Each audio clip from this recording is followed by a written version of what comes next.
நீர்த்தேக்கத்திலிருந்து வினாடிக்கு 1000 கன அடி உபரி நீர் திறக்கப்பட்டிருப்பதான அண்மை தகவலை நாம் பார்த்து வருகிறோம். திருவள்ளூர் மாவட்டத்திற்கு ரெட் அலர்ட் விடுக்கப்பட்டிருப்பதால் முன்னெச்சரிக்கை நடவடிக்கையாக 1000 கன அடி நீர் திறக்கப்பட்டிருக்கிறது. விவரங்களை செய்தியாளர் பிரபு வழங்க நாம் கேட்கலாம். பிரபு, மேலும் விவரங்கள். வணக்கம் ஷாம். திருவள்ளூர் மாவட்டத்திற்கு நாளை கனமழைக்கான ஆரஞ்சு அலர்ட் எச்சரிக்கையானது விடுக்கப்பட்டுள்ள நிலையில் அதிக கனமழை பெய்யும் என எதிர்பார்க்கப்படுகிறது. இந்த நிலையில் நீர்த்தேக்கங்கள், அதாவது நீர்பிடிப்பு பகுதிகளில் அதிக கனமழை பெய்தால் நீர்வரத்தானது நீர்பிடிப்பு பகுதிகளில் அதிகமாக இருக்கும்.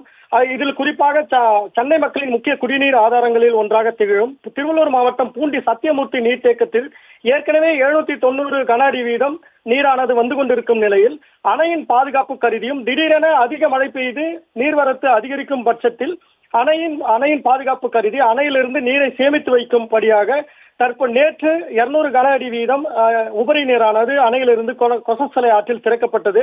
இந்த நிலையில் மேலும் அந்த நீர்த்திருப்பானது 200 கன அடியிலிருந்து 1000 கன அடியாக உயர்த்தி தற்பொழுது பொதுப்பணித்துறை அதிகாரிகள் நடவடிக்கை மேற்கொண்டுள்ளனர்.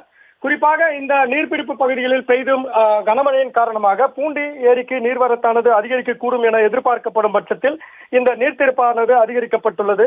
மேலும் இதன் காரணமாக கொசஸ்தலை ஆற்றில் வெள்ள அபாய எச்சரிக்கையை திருவள்ளூர் மாவட்ட ஆட்சியர் விடுத்துள்ளார்.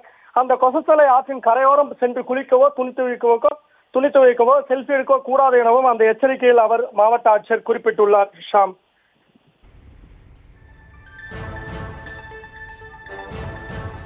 விவரங்களுக்கு நன்றி பிரபு.